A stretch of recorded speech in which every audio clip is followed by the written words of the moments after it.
¿Y cómo lidia usted con la añoranza por Carlo? Cuando recibo la Eucaristía y recibo el paraíso, ahí también está Carlos, siento esa presencia. ¿Usted también siente dentro de usted la santidad de Carlo? Ya me tratan como una verdadera santa, pero yo solo soy un instrumento. Entonces puedo decir que usted sigue conversando con Carlo.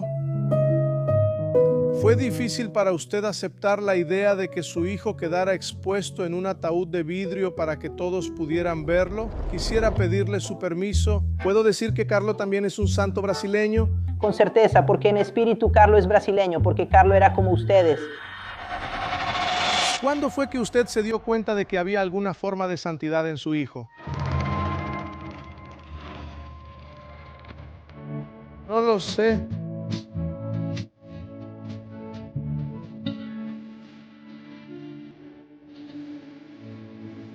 Yo no lo sé. No lo sé.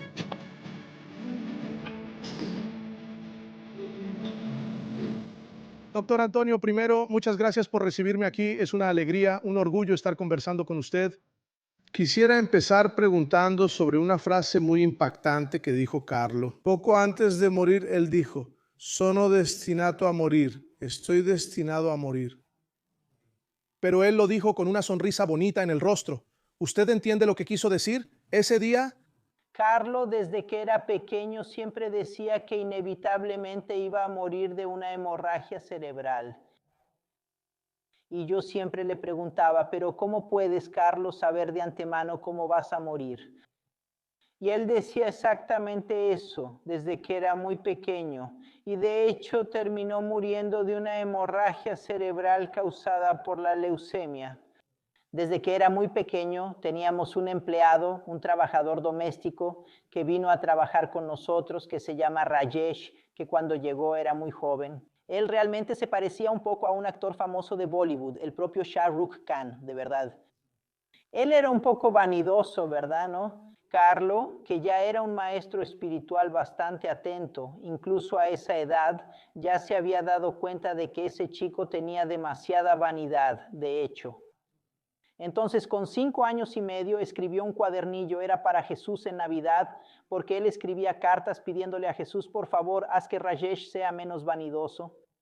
Y de hecho, cuando veía a Rajesh, de vez en cuando hacía esa broma, decía Rajesh, voy a morir joven. No, no voy a morir joven, perdón, siempre voy a ser joven, pero tú vas a envejecer, yo siempre voy a ser joven. Y decía esa frase misteriosa, ¿verdad? Yo voy a ser joven para siempre. Nos quedamos pensando, pero ¿cómo podía decir eso? ¿Cómo explicarlo? Mira, seguro que él sentía eso, ¿verdad? Que su vida iba a durar poco. Además, tengo que decir que cuando él tenía 14 años en la escuela, llegó a hacer 2 dibujos, bastante extraños, la verdad, ¿sabes? De verdad, ¿eh? Él hizo un dibujo de una hoja bonita, frondosa, verde, pero que empezaba a ponerse amarilla, ¿verdad? Como cuando las hojas caen en otoño. Y lo mismo, pero con otro dibujo que él había hecho de un árbol hermoso y frondoso. Y luego al lado el mismo árbol seco, muerto. Entonces él tuvo unos presentimientos de que acabaría muriendo. Y ese video que ella me pidió es un video que él mismo hizo 2 meses antes de morir en su computadora. Y parecía, digamos, un video extraño, porque cuando desperté una mañana después de que él había muerto, escuché una voz que decía testamento y realmente no entendía lo que esa voz quería decir en ese momento. No, digo, no sé, tal vez Carlo me había dejado un testamento o un mensaje y fui directamente al cuarto de Carlo. Busqué en todos los cajones y armarios para ver si había algo para mí, como un mensaje. Después abrí esa computadora y entonces me llamó la atención algo en el escritorio. Lo abrí y había un video donde él decía, peso 70 kilogramos, tengo una sonrisa maravillosa y estoy destinado a morir. Estoy destinada a morir. Era como si él quisiera mandarme un mensaje para decirme que él, de verdad, era realmente una verdadera misión. Hasta la propia muerte tuvo un llamado, pero en realidad ese llamado sí ocurrió. ¿Por qué?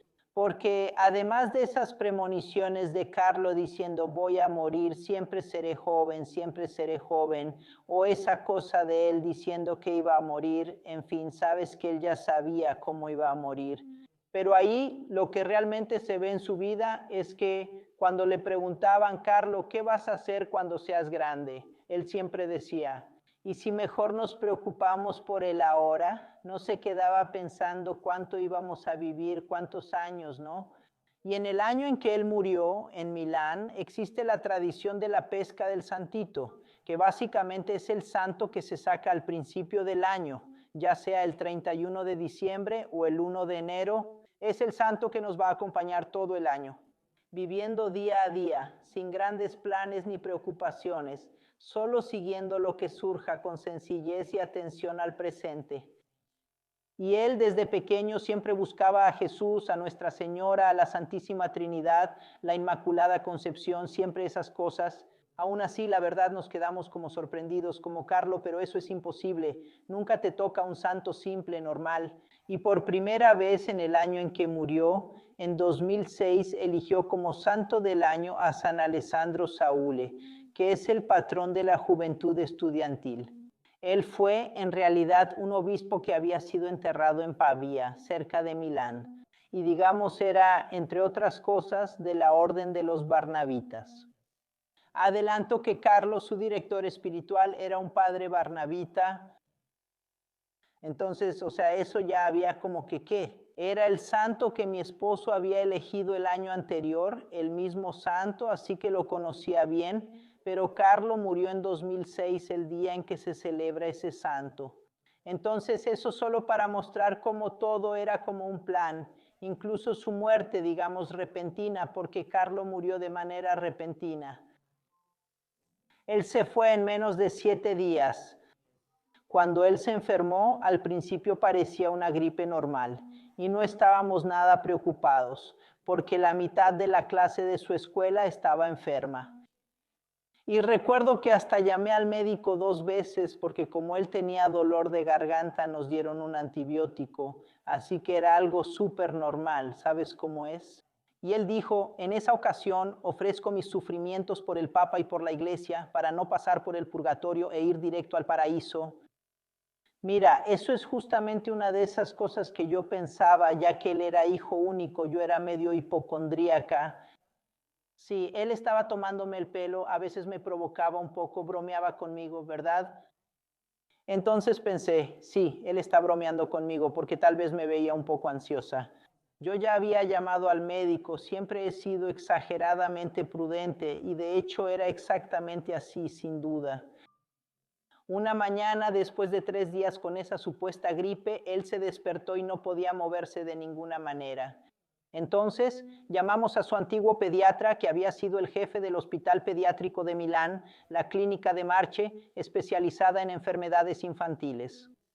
Y él nos dijo, llévenlo ya al hospital, yo arreglo todo, pero tráiganlo ustedes. Y recuerdo que fue súper agotador porque era fin de semana. De hecho, en Milán había una carrera famosa que se llama Extramilano, donde todo el mundo corría por la ciudad y entonces todas las calles estaban cerradas. Pero para transportar a Carlo, que medía 1,82 y pesaba 70 kilos, porque de hecho cuando él murió pesaba 70 kilos, siempre con una sonrisa, nunca se quejaba. Si los médicos le preguntaban si sufría, él decía, hay gente que sufre mucho más que yo. O sea, él murió santo porque él ya era santo, eso es. La muerte la enfrentó realmente como un encuentro con Jesús. Él en realidad no tenía miedo. Siempre decía que quien tiene miedo a la muerte tiene un problema. Con la virtud de la fe quiere decir que no cree, que no confía en Jesús, pues la muerte es el paso a la vida verdadera. El encuentro con el amado, con Dios, la cosa más maravillosa, el creador del universo, nuestro creador, nuestro amor infinito. ¿Cómo podemos tener miedo? Mira, solo debemos tener miedo al pecado, decía él, no a la muerte. Entonces Carlo tenía una visión de la muerte muy diferente a la de la mayoría de las personas, porque Carlo realmente tenía una fe excepcional. Carlo realmente tenía una unión con el Señor tan grande que él no estaba para nada asustado. Entonces, esa muerte que él tuvo, digamos, tan repentina y tan rápida, todo fue muy, muy rápido, de verdad. Y cuando llegué al hospital y me dieron ese diagnóstico, para mí, Carlo era hijo único, era todo. Entonces, el hecho de perder al único hijo, mira, dentro de mí yo sentía como una especie de, no sé, como una especie de impresión intelectual, como si una voz, como algo que me decía, el Señor dio, el Señor quitó, bendito sea el nombre del Señor. Estas son las palabras del libro de Job, el libro de Job. Ustedes saben que Job es ese personaje bíblico que lo perdió todo, perdió a su familia y después el Señor le dio mucho, mucho más. De hecho, me pasó lo mismo 4 años después de que Carlo murió. Tuve 2 hijos más. Pero en ese momento realmente parecía el fin del mundo porque él era mi único hijo. Y después soñé con Santa Jacinta de Fátima, porque soy muy devota de los pastorcitos de Fátima. Ella me dijo, pero ¿por qué te estás lamentando? Al final, Carlos será como yo, no tienes que preocuparte a menos que yo haya sufrido mucho más que tu hijo, Carlos. De hecho, Carlos se fue hace una semana y Jacinta ya estuvo en el hospital.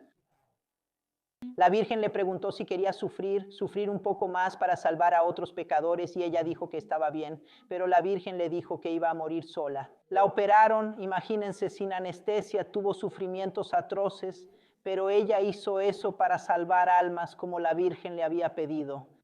Y entonces eso ya me había consolado un poco, ¿verdad? Pero después tuve esto, digamos, en noviembre, poco después de la muerte de Carlo. Carlo murió el 12 de octubre. Nosotros en noviembre volvimos a San Giovanni Rotondo, en Monte Sant'Angelo, donde el arcángel San Miguel apareció 3 veces y yo. Éramos todos muy devotos y es un lugar especial, con una indulgencia especial. Y cuando estuve ahí, era noviembre, no había... Recuerdo que en la misa de la tarde, donde prácticamente solo estábamos mi esposo y yo, era invierno, así que no había peregrinos. Y ahí, después de la misa, yo sentía dentro de mí. Me preguntaba, ¿quién sabe dónde estará o habrá ido directo al cielo? En fin, uno se pregunta. Dicen que muchos santos pasaron por el purgatorio y una voz me dijo, Carlo está en el paraíso, eso ya es suficiente, ¿ves? Él se había ido directo al paraíso, así que para mí eso fue un gran consuelo.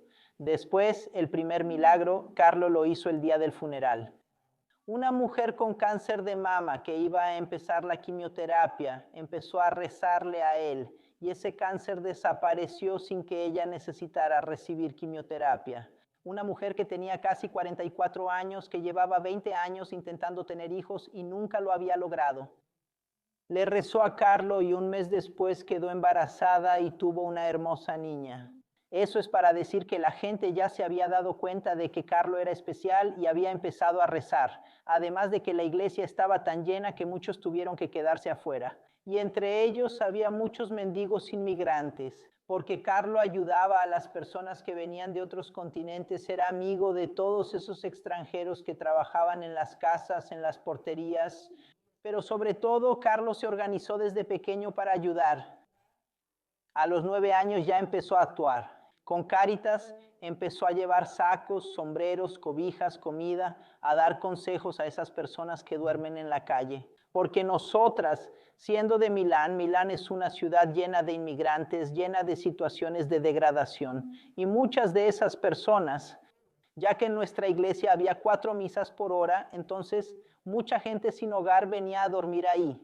Y Carlo entablaba amistad con nosotras, porque Carlo iba a misa todos los días, los veía. Y entonces decía, yo tengo una casa, tengo una familia, tengo el cariño de los míos. Esas personas no tienen nada, ¿cómo podemos ayudarlas? ¿Cuándo fue que usted se dio cuenta de que había alguna forma de santidad en su hijo? Tengo que decir que Carlos, desde pequeño, ya con 2 años, 2 y medio, empezó, porque era adelantado en todo. A los 3 meses dijo su primera palabra. A los 5 meses empezó a hablar también sobre la fe. Él era muy precoz. Al principio yo no era tan creyente, me convertí después. Aunque siempre digo que mi conversión va a terminar en el purgatorio porque es difícil ser santa, pero bueno, una lo intenta. Entonces, cuando Carlos era pequeño, yo, que todavía no era muy creyente porque era hija única, nací en una familia donde solo hice la primera comunión porque iba a una escuela católica y la confirmación fue como una segunda comunión, por así decirlo. De cierta manera, la tercera comunión fue mi matrimonio. Entonces, se pueden imaginar el nivel de fe que yo tenía. De verdad era ignorante, terrible, pensaba que el Evangelio y la Biblia eran dos cosas diferentes, no sabía qué eran. Vean qué cosa tan trágica, ya está. Después nació mi hijo, tan piadoso, tan religioso, que veía los crucifijos. Quería mucho darles un besito, de verdad quería entrar a la iglesia. Carlos decía, ándale, apúrate, vamos al parque. Yo me encontraba con los amigos y él no quería quedarse ahí frente a Jesús, llevarle las florecitas a la Virgen. Y yo, digamos inconscientemente, en mi ignorancia, lo llamaba pequeño Buda. Porque yo decía, mira, este niño tan bonito, tan generoso, tan obediente, tan dulce, era un niño especial desde pequeño. Nos dimos cuenta de inmediato porque yo era terrible cuando era niña y mi esposo también. No es que él fuera así, con esa santidad. Yo era joven, tenía 25 años, era joven, ya está. Y yo digo, ¿será que este niño realmente puede ser así? Después de todo, mi esposo y yo de vez en cuando bromeábamos, pero lo hicimos hasta que él murió. Y decíamos, mira el ET lo llamábamos ET, ¿verdad? Porque era como, no era normal, era purísimo. Si, por ejemplo, él mismo pasaba frente a la televisión, tal vez había un empleado en la cocina con la televisión encendida que estaba viendo sus programas. A veces aparecían esos comerciales, tal vez un poco, digamos, atrevidos, de perfume, donde se ve a la mujer medio sinuosa, así. Entonces él hacía esto, pasaba por delante y hacía ese gesto porque no le gustaba la vulgaridad, realmente no le gustaba. Era un joven de una pureza extraordinaria, realmente extraordinaria, y ciertamente era extraño porque siempre era bueno, obediente. Nunca tuve que decirle a Carlo, haz esto, haz aquello, Carlo, ¿qué pasa? Porque él nunca hablaba mal de nadie, siempre hablaba bien, no quería escuchar chismes, era de una sencillez desarmante. Si yo quisiera darle 2 pares de zapatos, decía que no, con uno basta. Hay gente que muere de hambre, hay gente que lo necesita, así es. ¿Cómo vamos a desperdiciar las cosas así? Pues sí. Además, tenía una gran conciencia ambiental, por ejemplo, no contaminar, por ejemplo, de verdad, por ejemplo. Se enojaba mucho con los primos, porque ellos jugaban a tirar el agua y decía, ¿por qué tiran el agua? Hay países sin agua, es un bien muy precioso. Quiero decir, no era un chico muy adelantado en muchas cosas, pero sobre todo en ese sentido de bondad y generosidad. Si tú decías, Carlo, me gustó ese jueguito tuyo, él enseguida te lo regalaba, se ponía feliz, quédate con él, toma. Era así, entonces era imposible incluso darle cosas a él. Era peligroso con Carlo porque después enseguida terminaban como regalo para alguien más. Pero incluso con las personas que tenía en casa, era de una generosidad y de una... Por ejemplo, teníamos a una señora que ayudaba a planchar la ropa, venía en la noche a la casa porque trabajaba en varias casas y venía 3 veces por semana. Y esa señora era de Mauricio, de las Islas Mauricio. Había sido abandonada por su esposo por otra mujer, tenía una hija de 13 años y vivía un drama. Él lo sabía entonces, ¿qué hacía? Como sabía que la hija estaba sola en casa, ella vivía lejos de donde nosotros estábamos. Él, para que ella se apurara y fuera a la casa de la hija, la ayudaba a planchar, la ayudaba a doblar la ropa, se quedaba ahí sentado tranquilamente de verdad. Entonces él era así, hacía esas cosas y en el día a día realmente mostraba esa santidad suya. En las pequeñas cosas, empezando por el mundo a su alrededor, con sencillez y constancia, siempre humilde, porque él era sensible con los abuelos, con la familia, con los primos, se preocupaba por los amigos, por la escuela, por los maestros. Como dice la Madre Teresa de Calcuta, no es necesario ir a la India para hacer el bien, solo hay que bajar a la puerta de la casa y uno encuentra Calcuta en la puerta de su casa. En realidad, Carlo aplicó eso porque realmente empezó a hacer el bien a su alrededor. En Brasil, muchas personas me preguntan, Rodrigo, tú que conoces la religión, tú que ya estuviste allá, tú que ya contaste esa historia, ¿por qué Carlo Acutis es santo? Él tuvo una vida muy corta. Como San Francisco tuvo una vida larga, predicó, Carlo tuvo otro tipo de santidad. ¿Cómo me ayuda usted a explicarles a esas personas qué fue lo que hizo santo a Carlo? Entonces, antes que nada, es necesario explicar por qué la Iglesia declara santo a alguien. Porque es importante entender que la santidad es el llamado que Dios le hace a cada uno de nosotros. La santidad no es solo para el Padre Pío, San Francisco o Carlo, es para todos nosotros, cada uno único, irrepetible y especial. Carlo decía que nacemos originales, pero muchos mueren. Como copias. Se muere como copias si no se realiza el proyecto único e irrepetible que Dios desde siempre pensó para cada uno. Pero ¿qué es la santidad? ¿Por qué la Iglesia declara a alguien santo? La Iglesia declara a alguien santo. Antes que nada, sí vivió heroicamente las virtudes cristianas, que son más de 200. Las principales son la fe, la esperanza, la caridad, la prudencia, la justicia, la fortaleza y la templanza. ¿Qué es una virtud? Una virtud es una disposición estable de la voluntad hacia el bien. ¿Qué significa vivir heroicamente las virtudes? Significa no cometer más pecados veniales, esforzándose de verdad cada día para no pecar, y eso es santidad. Entonces el Padre Pío fue declarado santo no por tener los estigmas, ni por el don de la bilocación o por curar a los enfermos. Esos son dones. La Iglesia dice eso y lo explica bien. Son gracias concedidas gratuitamente, o sea, gracias que Dios da gratuitamente y por las cuales no tenemos ningún mérito. El mérito del Padre Pío no era tener los estigmas ni las visiones. El mérito fue haber soportado durante toda su vida esas pruebas que tuvo, la lucha con el demonio que enfrentaba todas las noches. El hecho de que el Padre Pío también haya sido perseguido dentro de la Iglesia, su docilidad, su obediencia, su caridad, su generosidad en el día a día. La santidad es exactamente eso. Sí, no debemos pensar que un santo es solo quien tiene visiones. Estas son cosas que Dios puede dar o no, pero se gana mucho más mérito quien no tiene esas cosas. Porque como dijo San Ignacio de Loyola al final de su vida, Ignacio de Loyola fue el fundador de los jesuitas. Él dijo que ya que tenía visiones, apariciones, cosas místicas, habría sido mejor no tenerlas, porque eso va a quitarme mis méritos.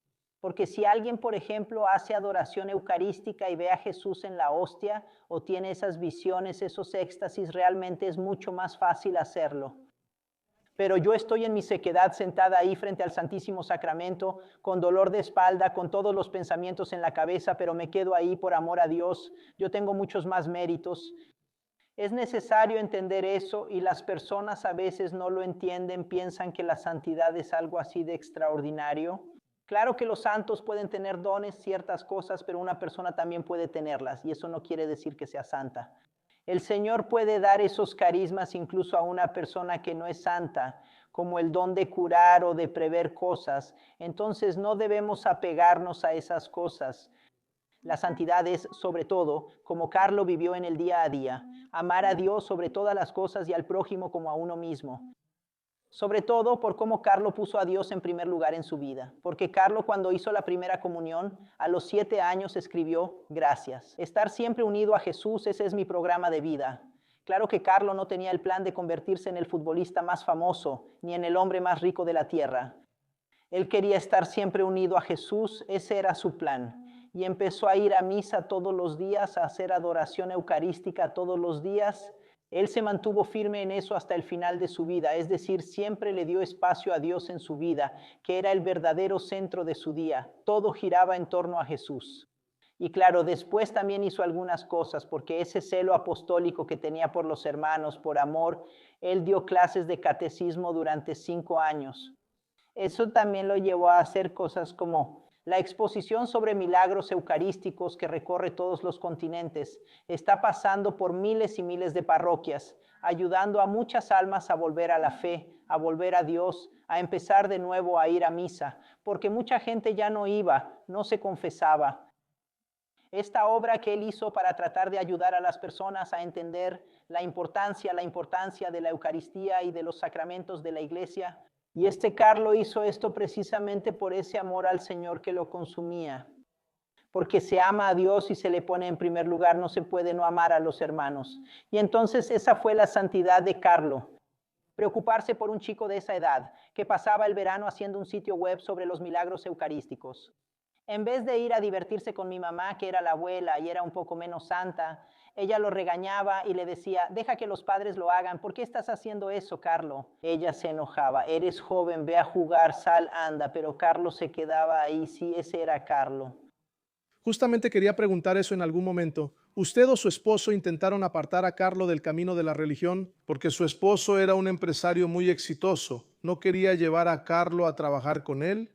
No, no, absolutamente, porque Carlo era, digamos, le dábamos mucha libertad. Después, Carlo, antes de morir, me preguntó qué pensaba yo si él se hubiera hecho sacerdote. La abuela también preguntó, ¿Carlo pensaba en ser sacerdote? Por otro lado, el hecho de que él nos haya pedido a mí y a mi esposo poder enseñar catecismo, eso fue decisión de él, ¿sabes? No fue absolutamente una imposición de ninguna manera. En fin, siempre estuvimos a favor de la libertad, ¿sabes? Y claro que Carlo tenía una vocación especial, así que hubiéramos dejado que Carlo hiciera lo que sintiera. Tengo 3 hijos, 2 de hecho están aquí y tengo un hijo que hoy tiene 20 años. Entonces puedo intentar imaginar lo que fue para usted perder a su hijo. Es muy difícil de entender. Pero le pregunto, ¿cómo fue el proceso de beatificación cuando usted tuvo que exhumar el cuerpo de Carlo? ¿Cómo se sintió en ese momento? Pero yo vi bien cómo era él realmente, sí lo sabía, porque cuando él murió en Milán, el municipio permite llevar el cuerpo a casa y entonces nosotros lo llevamos el jueves, el funeral fue el sábado. Por eso el viernes fue un ir y venir de personas sin parar todo el día, lleno de visitas y mucho movimiento. El jueves por la noche llegó a casa, el viernes fue un ir y venir de personas que venían el sábado por la mañana, vinieron, lo pusieron tal como estaba vestido y yo lo encontré exactamente como era. La piel un poco más oscura, pero el cuerpo intacto, exactamente con las manos intactas, el rostro, todo el cabello, todo como era. ¿Eso fue en la exhumación aquí en Asís? ¿Sí? Sí, sí, estaba intacto, seguramente pudieron vestirlo justamente porque estaba intacto. Vas a visitar la tumba de Carlo, ahí está el cuerpo de verdad, no es un maniquí, está realmente ahí. Esa es la pregunta que iba a hacer. ¿Cómo se siente al ver que hay un poco de cera colocada sobre el cuerpo de Carlo? ¿Algún material para preservación? Claro, eso queda para después, porque cuando abres la tumba, aunque él esté intacto, después tiene que ser tratado. Si no, los agentes como los atmosféricos terminarán por atacarlo. Entonces, cuando la abres, tienes que tratarlo de inmediato. Es lo que se hace cuando se encuentra un cuerpo intacto. Pero fue un proceso realizado aquí en Asís por gente experimentada y luego colocado en este santuario. Yo doné el cuerpo de Carlo a la diócesis de Asís, es decir, a la propia iglesia, en una donación que yo misma realicé personalmente. Entonces es la iglesia, el cuerpo de Carlo ahora pertenece a la iglesia y todo lo que haya, claro, está bien. Entonces, mira, yo guardé unas ropas de Carlo, unas cosas, pero digamos, eso también fue una decisión mía, porque la iglesia con certeza va a cuidar de eso. Mi deseo y el de mi esposo es que él permanezca aquí en Asís de verdad, así que el cuerpo va a continuar en Asís. Puede ser que en el futuro, no sé, tal vez lo lleven a otra iglesia, pero hay mucha gente y lamentablemente el santuario es pequeño. ¿Quién sabe? Pero lo importante es que se quede en Asís, porque Asís era el lugar donde él quería estar. Él dijo, porque me dijo explícitamente que estaba contento de ser enterrado en Asís, así que cumplí sin duda con su voluntad. Sí, ¿Fue difícil para usted aceptar la idea de que su hijo quedara expuesto en un ataúd de vidrio para que todo el mundo pudiera verlo? no, eso fue una decisión ya tomada por el obispo. Pero ¿cómo es para la madre ver a su hijo expuesto? Siento a Carlos, siento su presencia espiritualmente. Lo que quiero decir es que el cuerpo es solo un envoltorio. Sabemos que va a haber la resurrección de los cuerpos. Eso no me impresiona, ¿entiendes? No me impresiona, porque tengo a Carlos en el corazón y lo siento espiritualmente, sobre todo cuando celebro la misa. Participo todos los días en la adoración eucarística. De verdad siento la presencia de Carlos, lo siento vivo. Entonces no es que yo tenga esa necesidad de ir a la tumba, porque siento a Carlo por dentro, así que no lo necesito. ¿Usted no va a visitar la tumba todos los días? Es difícil porque si no, la gente se me echa encima, se vuelve prácticamente imposible lidiar con eso. pero es importante para usted verlo en la tumba. pero no lo necesito porque lo siento muy dentro de mí misma. Usted tuvo una relación muy cercana con dos padres brasileños, el padre Marcelo Tenorio y también el padre Fabio Vieira, que incluso vivió algún tiempo aquí en su casa. Claro, Padre Tenorio, claramente le debemos todo a él por su gran fe, la fe del Padre Tenorio. Antes que nada, fue sin duda un gran y notorio divulgador de Carlo. El Padre Tenorio dio a conocer a Carlo en Brasil, pero sobre todo su fe excepcional que, digamos, junto con Carlo hicieron de hecho el verdadero y gran milagro de Brasil. Entonces hubo muchos milagros. Cuando Carlo murió tuvimos muchísimos milagros y hoy todos los días recibimos noticias de un milagro. Curaciones de metástasis, de tumores, de cáncer, cosas increíbles. Los milagros eligieron justamente el de Brasil y fue la fe del padre Marcelo la que la providencia quiso que eligieran ese. ¿Por qué? Porque Brasil tiene el mayor número de jóvenes del mundo. Los jóvenes que hay en Brasil son muchos y Carlo es un joven. Creo que fue realmente una voluntad divina. El 12 de octubre, el día en que él murió, era el día de Nuestra Señora Aparecida, así que debe haber un propósito especial. Y el padre Tenorio, con esa fe inquebrantable con la que rezó la novena para curar a ese niño, su enorme fe, junto con la fe de todos los que rezaron simplemente, y movió al Señor y consiguió ese milagro. Entonces el padre Marcelo ciertamente tiene un papel fundamental. También fue vicepostuladora de la causa de Carlo. El padre Fabio ayudó en este proceso y actualmente también es una gran divulgadora de Carlo por todo Brasil, muy reconocida. Él estuvo con nosotras durante el confinamiento, durante la COVID. Desafortunadamente, él estaba aquí y pasamos meses juntas porque ya no se podía salir de Italia. Así que vivió con nosotras y se quedó con nosotras. Tuvimos esa bendición porque él celebraba misa para nosotras. En fin, todos los días fuimos afortunadas, pero rezamos mucho por todas esas almas de las personas que morían todos los días. Entonces fue, en fin, era una situación muy difícil, pero siempre rezábamos mucho. Que fueran al paraíso, que no fueran al infierno, en fin, hicimos muchas oraciones de todo corazón. Lo recuerdo bien, fue un momento muy bonito, pero sobre todo, Fabio era amigo del padre Marcelo, así que lo conocí gracias a él. Y el padre Marcelo, cuando viajaba, siempre viajaba con el padre Fabio.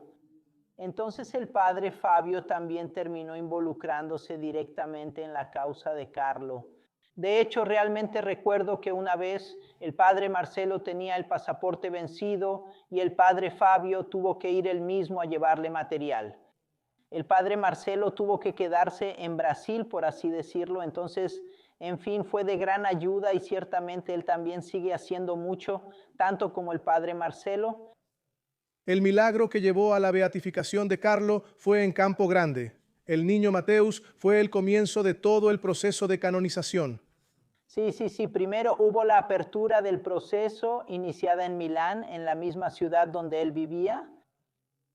Después el proceso fue cerrado y la causa de la venerabilidad fue enviada a Roma. Porque la iglesia tiene que ver si vivió las virtudes de forma heroica, que son, como dije, actitudes estables de la voluntad hacia el bien, lo que significa no cometer pecado y vivir esas virtudes. La iglesia tiene que ver eso. Entonces hace investigaciones, interroga a todos los testigos, prepara un libro llamado Positio, con toda la vida de Carlo, todos los testimonios, en fin. Si después la iglesia, el papa y los cardenales declaran que Carlo realmente vivió heroicamente las virtudes, él es declarado venerable. Si después aparece un milagro y es aprobado, eligen un milagro para la beatificación, aunque haya 1000, eligen uno. Si después de la beatificación surgen otros, como en el caso de Carlo, eligen otro y él es canonizado. Listo, entonces ese es el procedimiento, un proceso particular.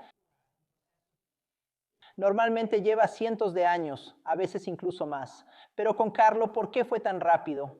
Porque dada la enorme cantidad de milagros que hubo, estaba claro que la fama de santidad de Carlo era mundial. ¿Usted es la única madre que ha visto a su hijo convertirse en santo en la historia? Sí, también estuvo la madre de Santa María Goretti, de hecho, y sin duda alguna, claro. También la única. Son dos. Yo pensé que era solo usted. Entonces son dos. No sé si habrá sucedido antes. Hay una más. Santa María, Madre de Jesús también. Pero ella es santa y nosotras realmente no lo somos. ¿Usted también siente dentro de usted un poco de la santidad de Carlo? Bueno, realmente siento la presencia de Carlo, las gracias que él concede, tantos testimonios, tanta gente que sueña con él, que él se le aparece a mucha gente últimamente. Una señora de Estados Unidos que estaba en la UCI porque estaba al borde de la muerte, con metástasis allá en Nueva York. Esa señora dice que vio a Carlo entrar en su cuarto y se curó completamente por completo. Ese fue uno de los últimos milagros que él realizó. Por ejemplo, una señora que realmente ya había decidido abortar, ella y su esposo, porque les habían dicho que el bebé nacería con malformaciones. Entonces, ella ya tenía una fecha programada para abortar. La víspera soñó con Carlo, quien le dijo, no abortes porque el bebé va a nacer bien y sano. Ya verás, cree. Después de ese sueño, ella quedó tan impactada que fue a decirles a los médicos que definitivamente ya no iba a hacerse el aborto. Sin duda, los médicos también se enojaron, pero el bebé nació sano, sin problemas, perfecto. Esos son milagros, no son muchos, pero yo solo cuento dos así, aquí mismo.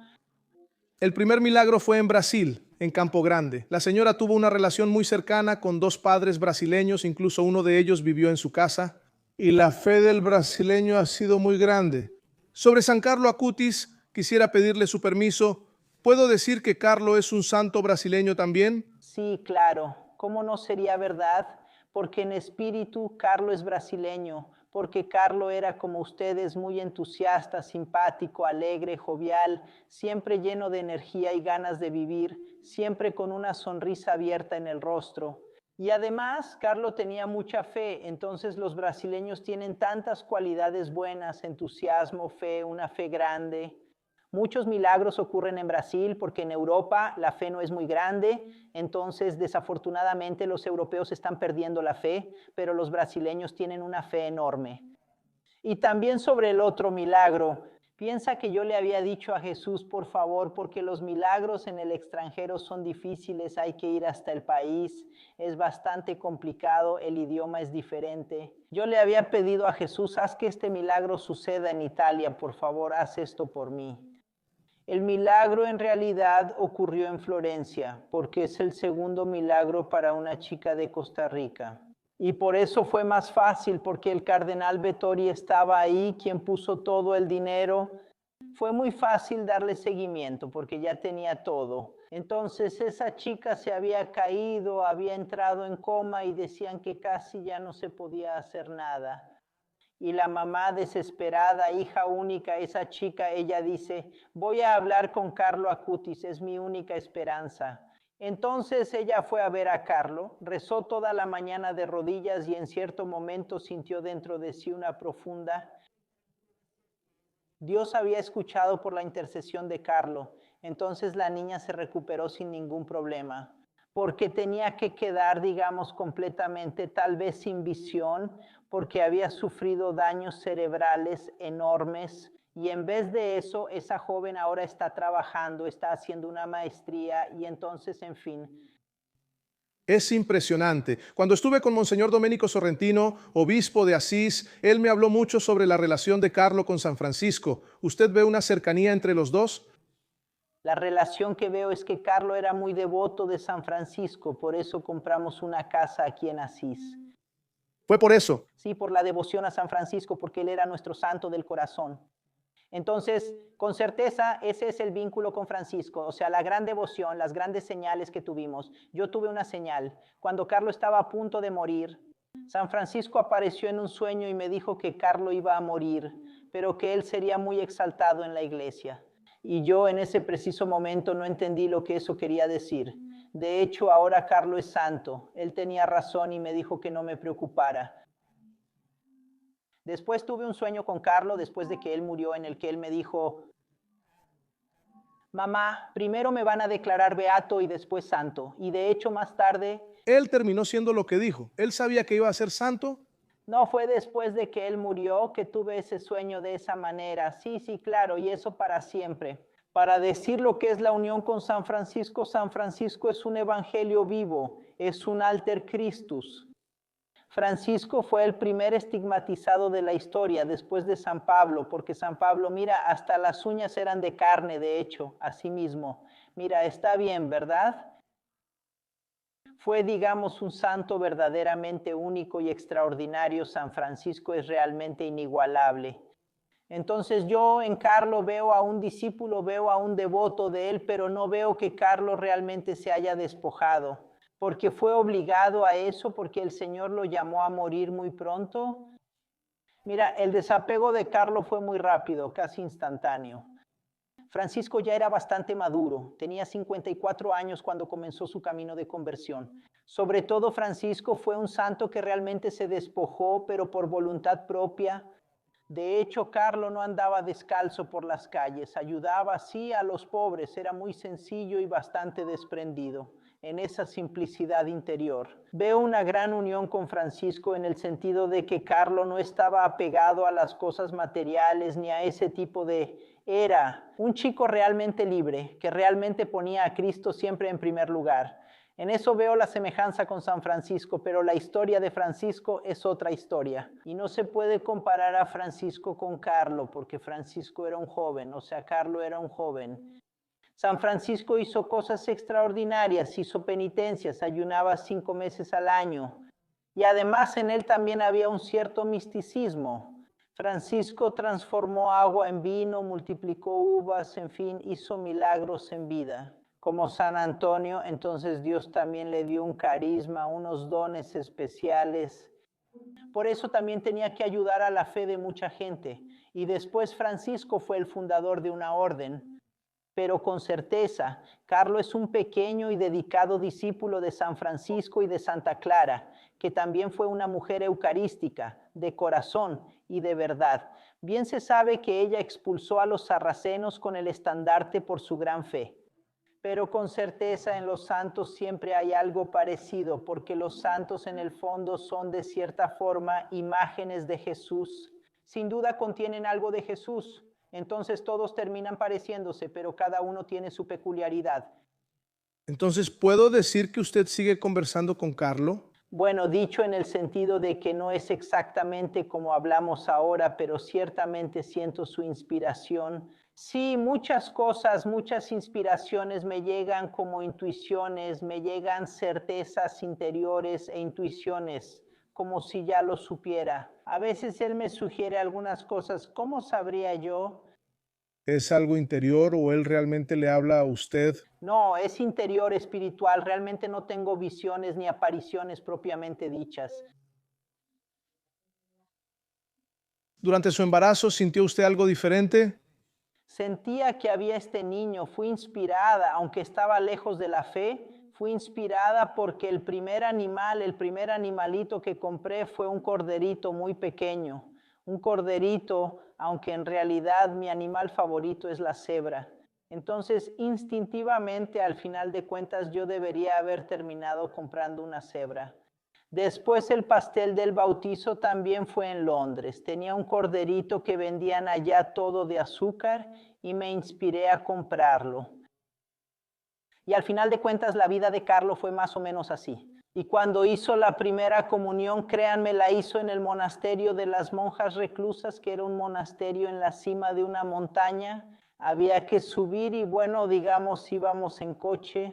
En cierto punto tuvimos que parar porque pasó un pastor con un corderito, algo muy extraño, y luego apareció un rebaño de ovejas. Y entonces de alguna manera vi eso como una señal. Ese corderito que nos sigue a todos lados, en el fondo, Carlo fue como un corderito, porque él se ofreció a Dios por el Papa, por la Iglesia, para no pasar por el purgatorio e ir directo al paraíso. Quiero decir, él realmente se ofreció, entregó sus sufrimientos. Creo que él es un poco el símbolo de Carlo, el Cordero. Eso también es un símbolo de Cristo, el Cordero de Dios que quita los pecados. Él terminó convirtiéndose en un corderito. El Señor nos llama a ser como Él, a hacer exactamente lo que hizo, a ofrecer nuestra vida por los demás, aunque no la ofrezcamos de forma sangrienta. Pero también las oraciones, nuestros sacrificios, nuestra vida, pero sobre todo el Cordero. ¿Por qué? Porque Jesús en la Eucaristía es el Cordero de Dios que quita los pecados del mundo. En el Antiguo Testamento hay prefiguraciones de la Eucaristía. La sangre del Cordero en los marcos de las puertas de los egipcios y de los hebreos en Egipto los salvó del exterminio. Y la Eucaristía nos salva, porque la Eucaristía es, como dice San Agustín, medicina del alma, como dice San Ignacio de Antioquía, remedio de la inmortalidad. Jesús está realmente presente con su cuerpo, sangre, alma y divinidad. Cuando comulgamos, recibimos la propia fuente del amor, pues Dios es amor, su propia esencia es amor, y Jesús nos ayuda a transfigurarnos, a transformarnos, a purificarnos. Y hablamos de esa vida eucarística de Carlos, que iba a misa todos los días, hacía adoración eucarística todos los días. Es como la vida de un corderito, ¿verdad? Porque remite al Cordero de Dios. Entonces, la Eucaristía, que siempre fue el centro, ¿verdad? Jesús que nos ayuda, más místico en la tierra, Él y la Eucaristía. Carlos decía, la Eucaristía es mi autopista al cielo. Santa Misa, Santo Yo, porque la Eucaristía verdaderamente nos transfigura, nos transforma. Y él entendió que como la rama de la vid, ¿verdad? Ese episodio de la vid, ¿verdad? No de la parábola, si corto la rama de la vid, no da fruto. Y entonces Jesús dice, sin mí ustedes no pueden hacer nada. Carlos había comprendido que sin Jesús no podemos hacer nada. Jesús nos ayuda a volvernos santos y él se alimentaba de la Eucaristía todos los días para lograrlo. Y Jesús lo ayudó a ser cada vez más generoso, a aumentar esa capacidad de amar a Dios y al prójimo, que al final es el gran secreto de la santidad. Y Carlos lo había entendido y realizó esta exposición sobre los Dios dio a lo largo de los siglos para mostrarnos que Él estaba realmente presente. Por ejemplo, el último milagro en Legnica en 2013, una hostia se transformó en carne que resultó ser parte de un corazón, de mi corazón, como el milagro de Sokolka en Polonia en 2008. Lo mismo, una hostia se transforma en carne que resulta ser parte del corazón. Lo mismo en 2006 en Tixla, en México. Una hostia se transforma en carne. Y en Buenos Aires, donde estaba el Papa Francisco, fue él quien pidió que se investigara. Esa hostia que se transformó en carne, también ahí la hostia se convierte en carne, que resultó ser un pedazo del corazón, de mi corazón. Como en el milagro del anciano, Carlos solo vivió el milagro de Buenos Aires en el 96 y el del anciano, ¿verdad? Él no sabía que los otros habían sucedido después. Yo siempre le decía a Carlos, reza para que Jesús le diga que haga otros milagros eucarísticos, porque si no, esos ocurrieron tan lejos en el tiempo. En realidad, el primer milagro eucarístico ocurrió el día 12, después de la muerte de Carlos. Él murió el 12 de octubre de 2006. El milagro ocurrió el 21 de octubre de 2006, justo después de la muerte de Carlos. Entonces yo veo un poco la manita de Carlos en eso, que me atendió de inmediato. Sí, probablemente él intercedió mucho ante Jesús. Son señales hermosas, reconocidas por la ciencia, por la iglesia. ¿Por qué Jesús nos muestra en la hostia consagrada su corazón? Porque Dios es amor. ¿Y qué lo representa mejor que el corazón, que es la fuente, el símbolo del amor? Entonces, Él nos muestra cómo la Eucaristía es realmente el sacramento del amor, el sacramento que nos hace semejantes a Él. Y Él quiso quedarse en la tierra no solo espiritualmente, porque Dios está en todas partes, sino también físicamente en el Santísimo Sacramento, para alimentarnos, porque estamos hechos de espíritu y de cuerpo. Eso lo decía Carlos. Siempre necesitamos la ayuda de Jesús, porque Jesús nos ayuda a fortalecer la voluntad. O sea, vivir esas virtudes en un grado heroico, vivir las virtudes en un grado heroico, es decir, ser santo significa fortalecer la voluntad, tener esa voluntad orientada hacia Dios, no cometer más pecados veniales. Y Jesús nos ayuda en eso, nos ayuda a combatir las tentaciones, nos ayuda a luchar contra el demonio, porque el demonio es muy activo. Y sobre todo, cuanto más pecan los hombres, más fuerza ganan el demonio y los demonios. Entonces, esta es una sociedad difícil, pero tenemos a Jesús, tenemos a Dios entre nosotros y Dios lucha con nosotros, pero es necesario que aceptemos a Dios libremente porque Dios no obliga a nadie. Mira, no es que Él me obligue a ir a misa, tengo que ser yo quien decida. Y después Él hace obras maestras, pero tenemos que hacer como Carlos, ponernos en las manos de Dios y permitir que Dios haga esas grandes obras maestras que quiere hacer para cada uno de nosotros. Todas originales, nada fotográfico. ¿Qué cambió en tu vida después de la canonización de Carlos? pero digamos que cambió sobre todo desde el estado de venerable, porque incluso antes Carlos ya tenía fama de santidad, como si de verdad ya estuviera canonizado. Hablo de la suya, de doña Antonia. Sí, la mía sí, porque yo ya tenía eso antes, pero con certeza después de la canonización pasé a ser conocida en todo el mundo. Creen que soy santa, o sea, me tratan como una verdadera santa, pero yo solo soy un medio, un instrumento. El santo es Carlos, yo soy la madre, yo puedo rezar, pero ellos también pueden rezar a Carlos. Ellos también tienen el contacto directo, no tienen que preocuparse. Pero usted tiene una conexión directa con el santo. Sí, pero digamos que ustedes también tienen eso, todos lo tienen. Solo hay que rezar a Jesús, solo hay que ir a misa, solo hay que vivir respetando los mandamientos. Porque entonces, como dijo Jesús en el Evangelio, con sinceridad, el Padre y yo vamos a venir a vivir dentro de Él. Hay una presencia en el mundo de inmensidad, que es la presencia de Dios en todo el mundo, que es espiritual. Pero también existe la presencia de Dios que habita en nosotros. O sea, Él vive dentro de nosotros, pero solo si respetamos los mandamientos, entonces cualquiera puede hacer eso. Y Carlos nos enseña que es posible con una vida eucarística, una vida de oración, la lectura de la Sagrada Escritura, que no es algo sencillo, pero es el Espíritu Santo quien a través de la Biblia habla. Y entonces cuando leemos la palabra de Dios, el Señor nos purifica, nos transforma el poder de la palabra de Dios. Cuando hacen exorcismos, ¿qué es lo que más detesta el demonio? Después de todo, la palabra de Dios es la Eucaristía. En ella está el propio Dios con su presencia real, oculto, como decían los pastorcitos de Fátima, bajo el pan y el vino. Y la palabra de Dios, porque es el propio Dios, el Espíritu Santo, y por lo tanto... Yo me pregunto después de todo esto, ¿qué es lo que la mueve ahora? ¿Qué es lo que hace que usted despierte por la mañana, se levante y diga, mira, voy a empezar un nuevo día? ¿Cuál es su misión? Mi misión es, con certeza, cada uno de nosotros tiene misiones. La de acompañar a Carlo, a los devotos, asegurarme de que la devoción, el culto a Carlo sea de la manera correcta, que la figura de Carlo no sea distorsionada, porque la IA está llena de videos falsos. Llegan a poner palabras en mi boca, en el Padre Pío, en la hermana Lucía de Fátima y en San Francisco, haciéndonos decir cosas completamente falsas y sin fundamento. ¿Hicieron de Carlo? Sí, usan una versión falsa de Carlo, quiero decir, hacen eso porque hoy en día con la inteligencia artificial, entonces mucho cuidado porque los libros oficiales ya están publicados, existen los libros oficiales de Carlo, o sea, si tienes curiosidad puedes leerlos, pero no crean en todo lo que está en internet, en todos esos videos falsos donde me hacen decir cosas o hacen que Carlo diga cosas. Fueron hechos para generar movimiento y por dinero, todo está directamente ligado al dinero, de verdad. Entonces cuiden la memoria, traten de ser... Porque el Señor nos dice en el Evangelio, prudentes, tener siempre bastante y la prudencia necesaria, y también ser realmente muy astutas, de verdad.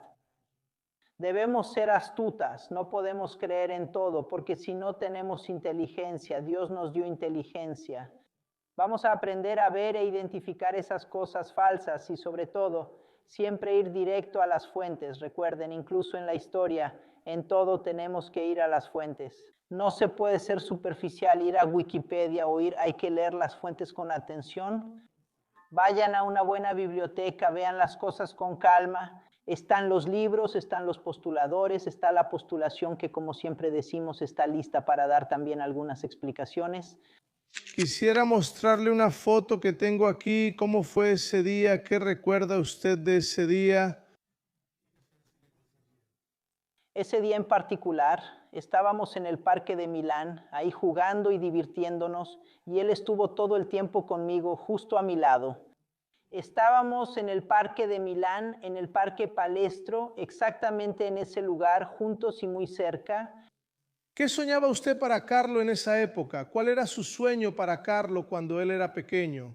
Bueno, yo pensaba muchas cosas, pensaba tal vez, quién sabe, que tiene que terminar siendo ingeniero, es muy bueno con las computadoras, todo eso, o tiene que volverse sacerdote, quién sabe. Pero realmente no pensé que le fuera a tocar directamente a él, de una manera tan clara, directa. Aún así no, eso no, pero acepté la voluntad de Dios, porque siempre tenemos que confiar en Dios, que hace que todo sea para bien al final. Siempre tenemos que confiar en Dios. ¿Y esta otra foto aquí, cómo fue ese día? Estábamos en París viajando para ir al santuario del Monte San Michel, donde apareció el arcángel San Miguel, y también para ver la iglesia. Laburé, caminando despacio, con calma y absorbiendo cada rincón de ese lugar durante el viaje en un ritmo tranquilo y contemplativo. Santa Catalina Labouré, la medalla milagrosa. Carlo era muy devoto, siempre jugaba con la medalla y con el escapulario. Es una parroquia muy importante, una comunidad con historia y una presencia significativa para quienes la viven y la frecuentan. La Virgen María dice que María fue concebida sin pecado original y permanece siempre a nuestro lado, fiel cuando confiamos en ella, nuestra fe y esperanza. Ya fue un anuncio previo del dogma de la Inmaculada Concepción. Ahora, ¿y ese día cómo fue? Eso sucedió en el Monte Subasio, aquí en Asís, el lugar donde San Francisco solía ir con frecuencia, porque se retiraba ahí repetidamente y por largos periodos, para dedicarse siempre a esa práctica, para quedarse en recogimiento y, como se decía, para hacer el brazo. Siempre regresando a ese retiro una y otra vez. ¿Recuerdas cuándo fue? ¿Qué día fue? Eso ocurrió en 2006. En el año de la muerte. Meses antes de que Carlo falleciera. Él no tenía ningún signo de enfermedad, aunque ya tenía leucemia. Creo que no, porque la leucemia fulminante es una leucemia que aparece en 1 o 2 días de manera muy rápida, de verdad, en serio. ¿Usted no sabía que él estaba enfermo? Ella estaba bien, de verdad, todo estaba bien. Todo bien. Ahora tengo una pregunta que hacerle. ¿Cuándo va a visitar Brasil? Brasil es un poco peligroso, hay demasiada gente, tal vez cuando de verdad venga el Papa, ¿sabes? Peligroso porque hay muchos fieles. Pero realmente no logré conectarme. Hoy hablé con un padre que siempre me invitaba, pero está siendo muy difícil para mí. ¿Quién la invitó? ¿Quién la invitó? Me invitó un capuchino que era el párroco, el fray Acacio, que es un divulgador, un difusor de Carlo, que se dedica a divulgar y difundir el trabajo de Carlo, promoviendo sus ideas de forma continua entre las personas. Pero el problema es que para venir tenemos que organizar todo muy bien, una logística realmente muy complicada de hacer. No sé, creo que sí, es verdad que tal vez es difícil. Porque es realmente peligroso. Cuando fui a Lourdes había 20,000 personas en el encuentro, pero me sentía totalmente segura y confiada, de verdad. Porque un jefe de Estado cuando viaja no puede andar por ahí a su antojo. Puede ser que en el futuro, quién sabe, pero realmente no lo creo, no sé, depende, uno mismo tiene que ver la providencia al final de cuentas. ¿Y cómo lidia usted con la ausencia de Carlos? Voy a misa todos los días, hago la adoración eucarística todos los días, adoro al Santísimo Sacramento todos los días. Siento claramente la viva presencia de Dios, de Carlos. No extraño a Carlos porque Carlos siempre está presente de una manera diferente y yo siento esa presencia. Es un sacrificio no verlo, pero siempre supe con una certeza tranquila que Carlos estaba ahí, vivo, siempre a mi lado. No es un fantasma, él está realmente y constantemente cerca de mí y por eso no siento esa ausencia. Percibo su presencia de manera continua y reconfortante porque quien vive una vida de fe, una vida eucarística, no siente esa ausencia de ninguna manera, ¿entiendes? Porque sabemos que en Dios está todo. Cuando recibo la Eucaristía y recibo el paraíso, ahí también está Carlos, siento esa presencia. La oración es importante si queremos sentir a nuestros seres queridos que tal vez hayamos perdido. Si rezamos mucho, el Señor poco a poco como que nos va ayudando a escuchar más la voz de Dios de una manera mucho más nítida. Y la voz de los nuestros, o sea, las intuiciones que Dios nos da a nuestros fallecidos, que a veces envían mensajes a través de Dios, pero sentirlas por dentro si no rezamos no se siente. El silencio es lo más importante. Hoy en día no existe el silencio. La televisión, el cine, los celulares, todo el día con esas cosas, son herramientas que por sí solas son neutras. Pero si yo estoy ahí, me vuelvo esclava. Lo primero que hay que hacer es aprender a estar en silencio durante el día. Vivir esa presencia de Dios, para vivir esa presencia de Dios, para vivir la inspiración de Dios. Si no me conecto a internet, realmente me desespero. Todos los jóvenes con ese mismo celular. Si no rezo, no me conecto con el cielo. Por lo tanto, prácticamente el santo es exactamente quien vive la presencia de Dios en cada instante.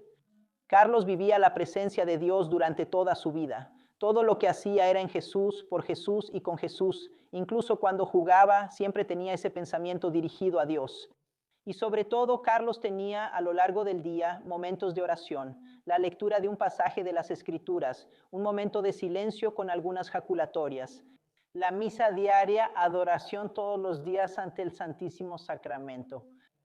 ¿Sabes por qué? Porque ahí estás delante de Dios y en el silencio Dios poco a poco se hace oír. Pero si no empezamos como el ángel de la guarda, Carlos rezaba tanto, por eso el ángel se va haciendo escuchar. Cuanto más le rezamos, más se manifiesta. Si no, no se manifiesta. Y si siempre vivimos en la vida horizontal y nunca pensamos en la vida vertical, vamos a quedar a merced del mundo y de todas esas cosas. Necesitamos aprender a hacernos amigas de Jesús en esta vida. Así tal vez evitamos el purgatorio para ir al paraíso. Si no aprendemos en la vida esa unión con Dios, tendremos que aprenderla después. ¿Y qué decía el catecismo antes? ¿Cuál es el propósito de la vida? Conocer, amar y servir a Dios para gozarlo en la otra. Y si no aprendo a conocer a Dios, amar a Dios, a hacerme amiga de Dios, si mi vida es solo dinero, éxito y poder y todos mis objetivos son solo eso, todo por Dios, después esos problemas quedan para después. Doña Antonia, muchas gracias, muchas gracias. Los brasileños van a estar felices con la suya. Todos, por favor, todos santos, comuníquense. Muchas gracias.